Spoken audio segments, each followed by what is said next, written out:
What is up, Nerdy Squad? Your boy is back with a brand new video. And if you're new to my YouTube channel, please hit that like and subscribe button. So I officially got a chance to watch the first two episodes of Creature Commandos, James Gunn's new show, part of the DCU on Max. And I gotta tell y'all, this show was, for the most part, kind of boring, kind of interesting. It didn't really start to get good to me until about the end of episode 1 and episode 2. But basically similar to how you see this stuff happen in any Batman movie or the Suicide Squad movie. Rick Flag Sr. was basically walking with Amanda Waller, and she basically, told him like, hey, you got a new Suicide Squad to work with, or not his Suicide Squad, but a Suicide Squad in so many words. And she introduced him to Creature Commandos and all these different characters that he had to work with. So they headed overseas to watch over this, princess of this kingdom. And outside the kingdom, it looks like crap. The whole town looks like shit. It looks bad. Inside the kingdom, everything looks all nice and fluffy. Anyway, I did like the animation of this show. I thought it looked really good. A lot of the characters are really just stupid, and they just felt like unnecessary. It makes you wonder why they're even there in the first place. If I had to say anybody that I actually did like outside of Rick Flag Sr., it'll probably just be the bride. And maybe the fiery skeleton, whatever his name is. Everybody else was just whack, corny, unnecessary, especially the weasel. They did touch on the situation that happened, I believe, overseas with Rick Flag Jr. and how he ended up losing his life. So there are some, real life discussions that are, key to stuff that happened in the actual live action movie. Surprise, surprise. What else can I talk about this movie? The main thing about this show is that it focused on the bride, aka the she chick Frankenstein. And basically, she, along with the fish chick head, whatever her name is, the fishbowl chick, that's what I just call her, they basically end up going out of the house and going back to where she was created. And the reason she was created was because, I don't remember the guy's name, but there's Frankenstein, I believe is his name.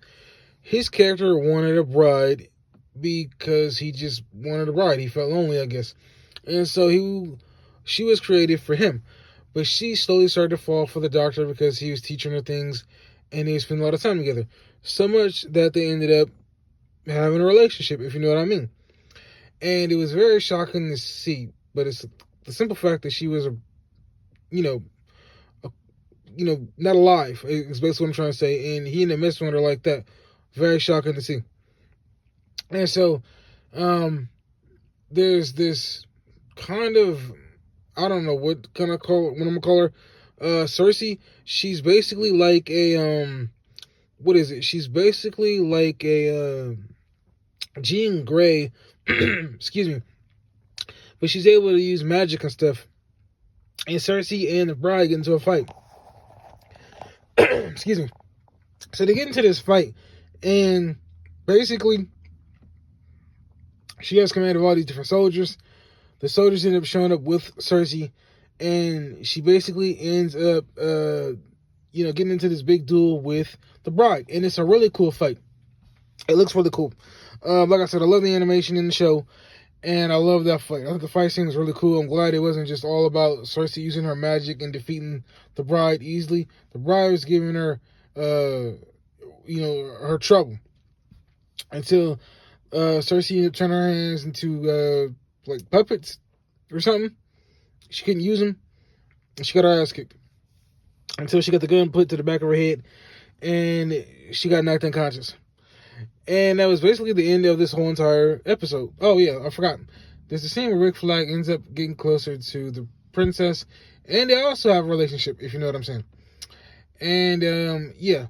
So by the time we get to the end of the episode, it's pretty much all about the bride, aka she Frankenstein, and she ends up having like this whole montage where they show where she was created, and they show where what else happened? They show her she was created, and they show her from all the way back in the 1800s all the way to current time, where she was trying to get away from Frankenstein because she was created for him, but she didn't care about him. She cared about her creator, who he ended up taking out because he was jealous of their relationship and that they had become pretty much a couple.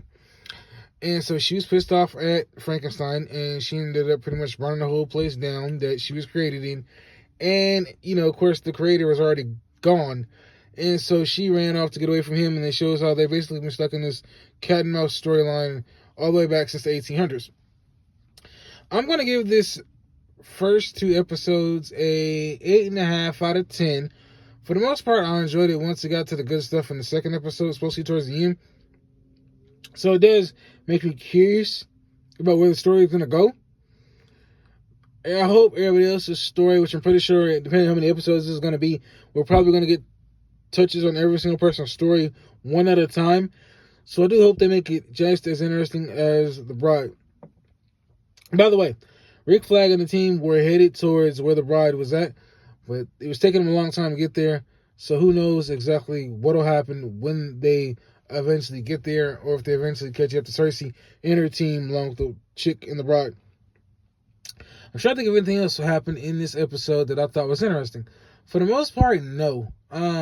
There was The Bride's, I guess, I don't know if it was her dad or like a henchman, her head soldier or whatever.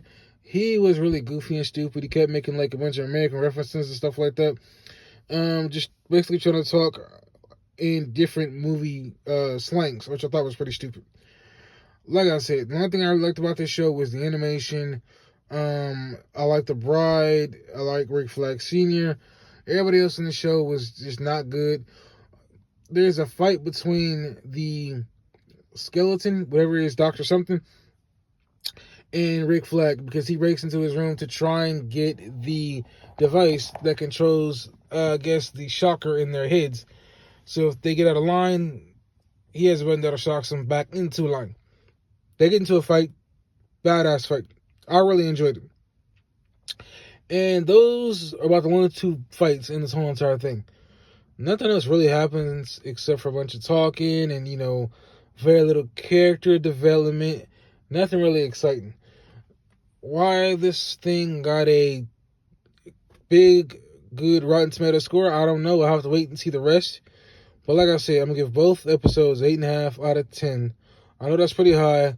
I'm doing it because I like the fights, the animation. I'm hoping it gets better. I'm giving it a chance. Hopefully y'all do the same. Let me know your comments in the comment section below. Thank you for watching, and I'll catch you on my next video.